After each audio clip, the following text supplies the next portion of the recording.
Hi friends, in this episode I would like to talk about gold loans. Gold loans is a very traditional loan and why I should talk about it. Perhaps this may be the question which is coming in your mind.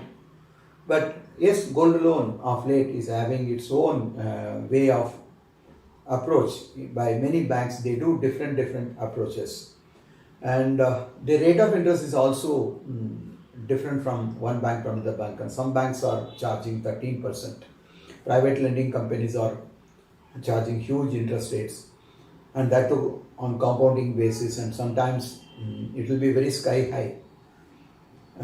But at the same time, there are certain banks which are giving lower rate of interest. Friends, I will walk you through a website which is very useful for comparing different loan rates. This website is known as myloancare.in. This is, in fact, a reasonably good website, and it gives you a comparison of various loans, including personal loan, home loan, other things. Now, I have come to the page of gold loan. And gold loan, if I'm seeing that it is mainly given against gold and for the purpose of business or any personal requirement or for agriculture requirement. It depends on the purpose, and the banks give some concessional rate of interest if it is a agriculture loan and something like that. So let us see. We have a comparison here in this website about various gold loans. This is the advantage of just going to this website. When I'm going here, I'm seeing that the State Bank of India gold loans are 7.5%, and the highest one, yes, if I scroll down, I'm seeing that 13% is charged by Axis Bank. It is a little bit higher rate. Federal Bank 8.5%, SDFC Bank about around 10%. Muthoot Finance and Manappuram, these are all NBFCs, not banks, but they are charging around 12%. Some disadvantage is there in gold loans from banks. They don't allow you EMI scheme. Many of the banks don't allow the EMI scheme. So that way, it is not useful to have a gold loan on term basis and taking EMI scheme. But Malappuram and Muthoot Gold Finance, they are giving some EMI schemes. Muthoot is giving 36 months, whereas Manappuram is giving 12 months. If we come down, we will see that Yes Bank rate is 11%, but they are giving 36 months EMI. And any other bank, let us see. PNB, yes, PNB's rate is 8.75 and they are giving EMI of 12 months. So, by and large, I feel that SBA gold loan rates are reasonably good. It is 7.5%, which is better than many other banks. Now, let's go to the various aspects of gold loan. Features and benefits of gold loan, yes, they are saying that some of the banks are giving faster processing, and some banks are giving multi-purpose loans, some are giving low interest, and some are charging low processing charge and foreclosure charges. Foreclosure charges means if you close the loan before the period, if it's a EMI scheme, and they will be having low charges. I mean, they will charge something because it's a penalty if you are closing before that, before the period. For say, for example, it's 36 months, you are closing in 12 months. It is called foreclosure, and you will be paying a little more than the contracted rate. Some of the banks are giving no income proof, credit score, and all these things they are saying. And so we have to see which bank and which NBFC is not insisting on credit score and income proof. Of course, why banks are seeing all these things, I do not understand, because gold is a very safe loan and there is no need to worry. For the banker, it is one of the most safest loan. Gold is in your hand and they can sell it at any time. Anyway, these are all there in the scheme. Now let us scroll down. How to apply for it, apply for the loan, document verification, gold purity check. Yes, the bank will check the purity, and the 24 carats and 22 carats or 18 carats, all gold items cannot be treated at par with each other. Normally, 22 carats is taken by the banks as the ideal pledge. But if the carat value is little lesser, then they will be definitely proportionate basis. They will be reducing the loan amount. And let's PAN card, Aadhaar card. These things are all yeah needed. Signature proof, photograph. Every bank is insisting nowadays. It's very interest, very important because if the gold was stolen or taken from somebody unofficially, unauthorizedly, then there will be some risk. So PAN card, Aadhaar card, all are important for the banks nowadays. There are various repayment schemes available in the banks. One is bullet payment. Bullet repayment means in one go you can pay the money. And there is a EMI scheme where it may be extended between 12 months to 36 months. Sometimes it goes up to the maximum period of 4 years also. Yes, this is now the another thing is I'll come to the LTV ratio a little later. Now overdraft scheme. What is overdraft scheme? You know, it's a liquid loan scheme and where you will be pledging your jewel and take a overdraft facility and you will be withdrawing the cash and depositing the cash by means of a checkbook or anything, something like that.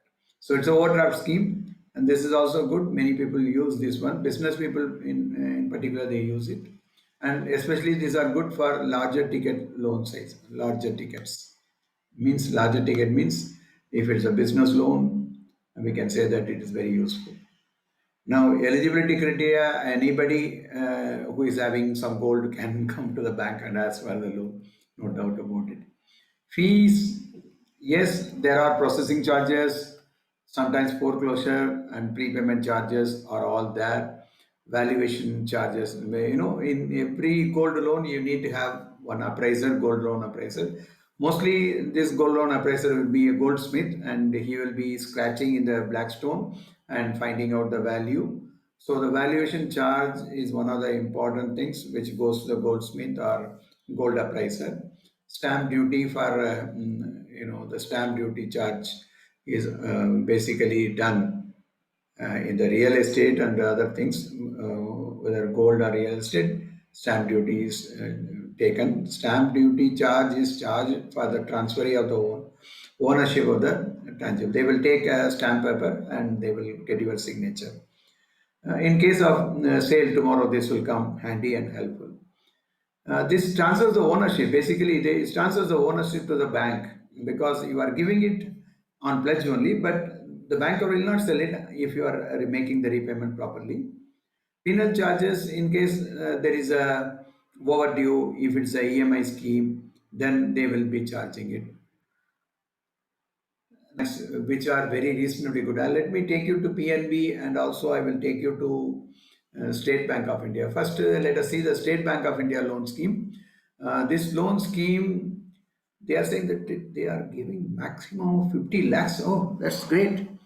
If you are taking a house, purchasing a house, it will be good. 50 lakhs is a very good amount, but you need to have that much jewels gold with you. Yes.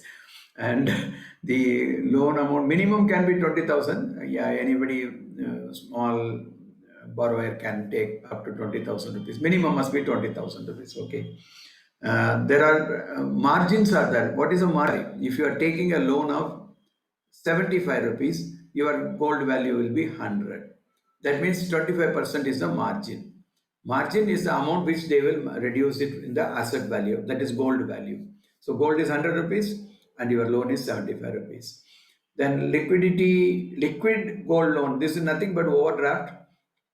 Overdraft is also having a margin of 25%. Bullet repayment gold loan is always a little bit higher because the interest will be compounded and you will be paying the loan in one go after 1 year or some scheduled period you are going to pay it. But by the time the gold value may come down or the margin may shrink or margin may get affected. So they are charging, I mean, they are keeping a margin of 35%. Okay. Security, yes, pledge of gold. Gold has to be physically delivered to the banker. Processing charge, it depends.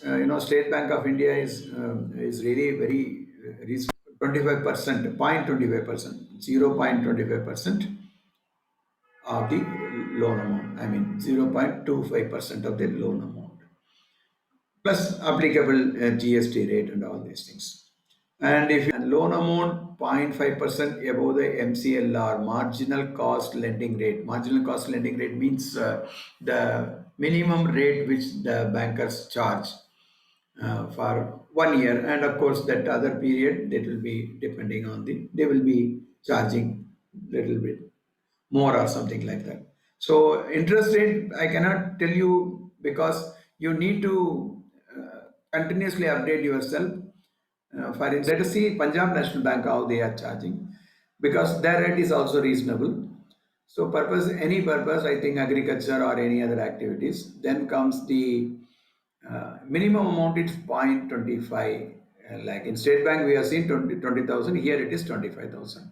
And the maximum loan here is 10 lakh rupees. In State Bank we are getting 50 lakh rupees.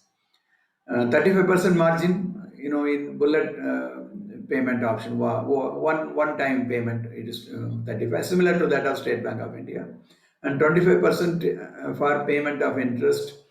In other cases, basically, it's margin. That is, LTV ratio is calculated on this basis. LTV means loan to value. Suppose the value of the gold is 100 rupees, you will have margin, and the loan amount will be 75 rupees. That means loan to value ratio will be 25%. So this is what is called LTV ratio. Gold loans, one thing please remember, they will not, basically they will not sell the gold unless you are defaulting. If there is a scheme of EMI, and if within the EMI period you make the payment. If it is valid for 1 year, within 1 year you make the payment.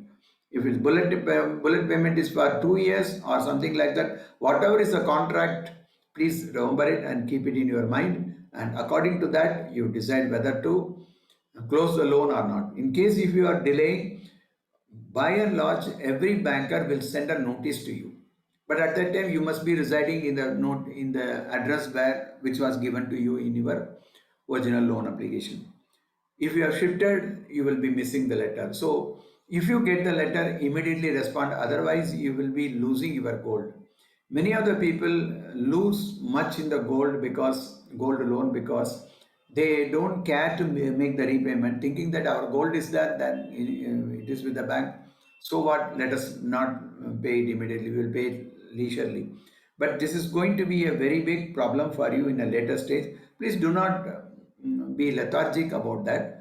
It is your gold. In case if you are not paying it in time, what will happen is your value will be, your loan amount will be exceeding your value, or at a particular point where it is going to exceed, the banker will definitely go for selling it, disposing it off, and then adjust their loan amount. They are not wrong, and you are also not wrong. You are thinking that you are safe, you are having a safe loan, but the safety has got some limitations. Unless you are caring for your own gold, you will be losing your gold. I feel that gold loan is one of the most safest and easiest form of taking a loan from the bank. Especially when you are having an emergency, you can definitely rely on a gold loan. Only thing which you have to take care is that the amount which you are going to take, that is LTV ratio, loan to value ratio, it will be maximum 90%. Second thing is, when you are going to close the loan, that you should be always careful. Otherwise you will be losing the jewels also, and interest also will be a loss. But if you are judiciously using it, it's a very good form of loan, and it will be very handy for a small borrower. For a large borrower, yes, he can rely on it, because the rate of interest is also not too much. So friends, if you like this, please subscribe to my channel, and please be in touch with me so that I will be coming with you again and again with some other new topics. Thank you very much.